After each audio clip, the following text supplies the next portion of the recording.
And we are back, McCowan and Shannon, with you. And we're with Eric Duhatschek, who's in California, Scotty Burnside in Decatur, Georgia.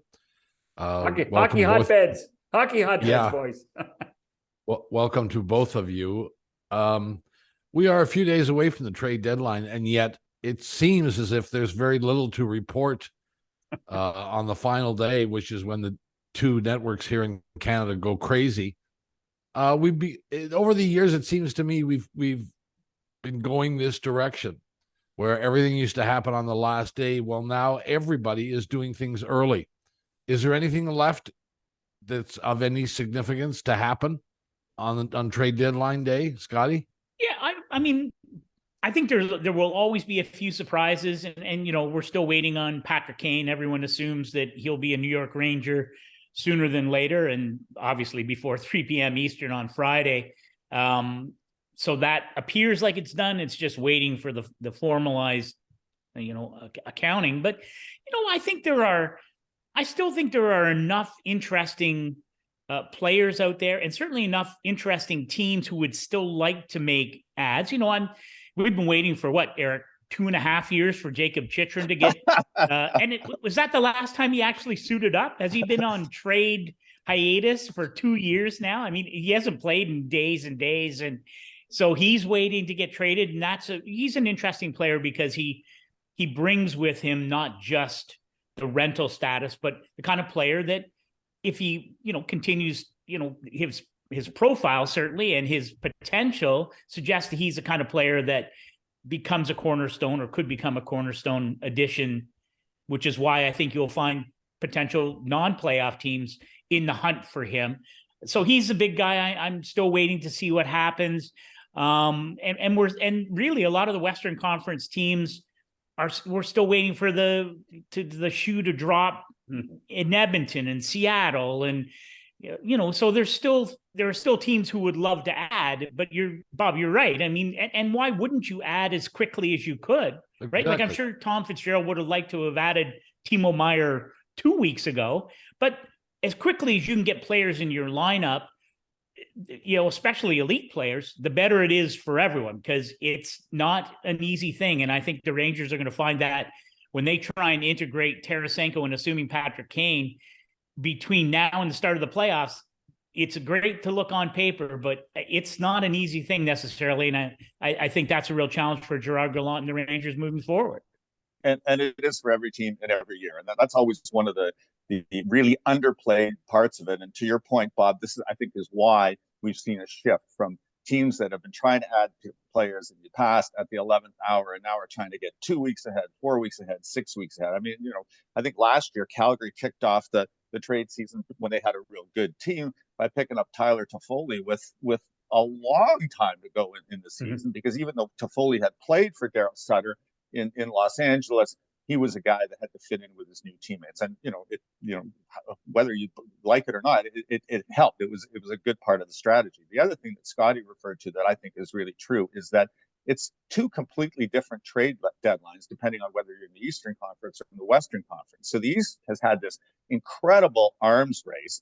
And when the dust settles at the end of the first round, if it's the Devils and the Rangers, somebody's going to go home really disappointed and have given up major assets and still lost in the first round. And the same could be said of Tampa and Toronto. I don't see that matchup changing at all. Tampa gave up 5 draft choices plus a former first rounder for Tanner Jeannot, and Toronto's moves have been well documented elsewhere. So, while we're watching this arms race in the East, those of us that are in the West and focused on the West are waiting for the other shoe to drop. And to the broader question that you asked, Bob, about is there going to be anybody significant still left?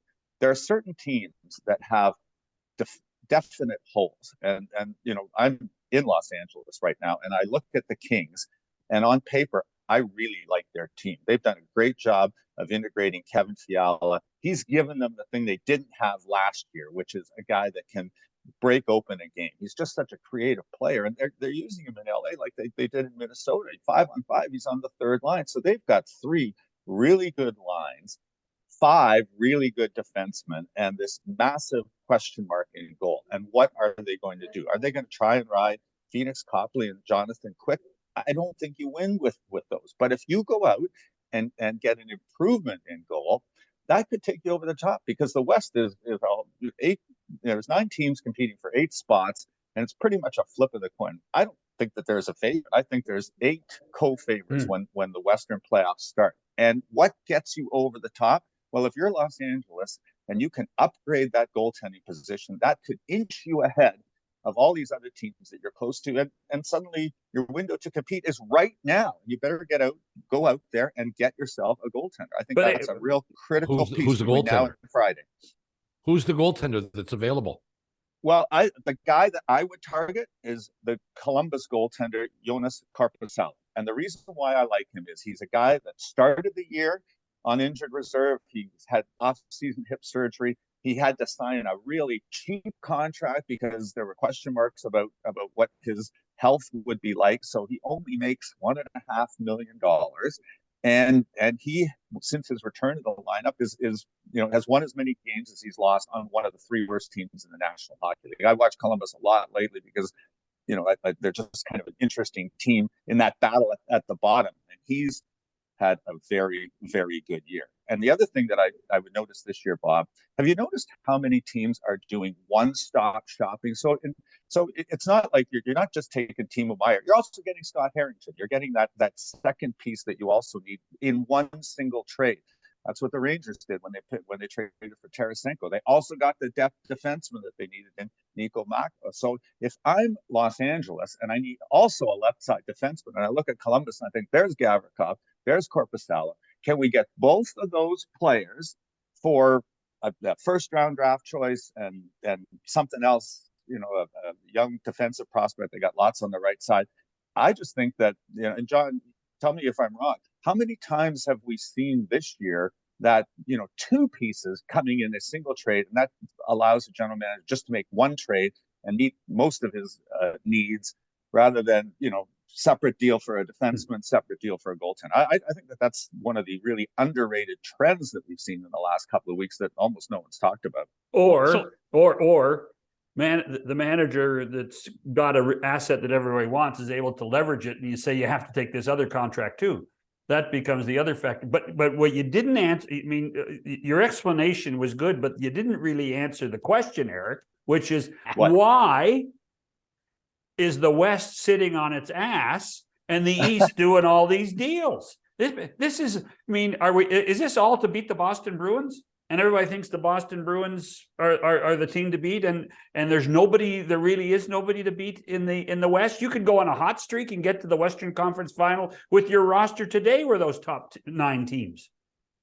And I think that's part. Sorry, Scott. I'll be quick. That I think that's part of the answer right there. That the idea is that how much better do you really need to be, and especially if you're a team that's the Pacific is really, really tight. Calgary's fallen off a little bit, but if they go on a bit of a surge, because they do have a fairly soft schedule after this week, if they can get back in the mix, there's really 5 teams in the Pacific that are clustered together in such a tight bunch that it's hard to know who's the best there. So but I do think that Edmonton, for one, is a team that is going to be very active.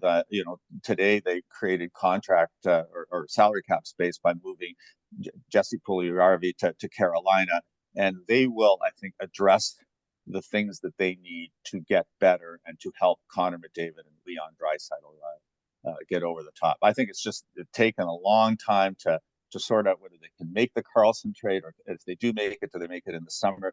That, I think, has held things up there. They're another team, in addition to Los Angeles, that I think is going to be active between now and Friday and will come out of this in a much improved state.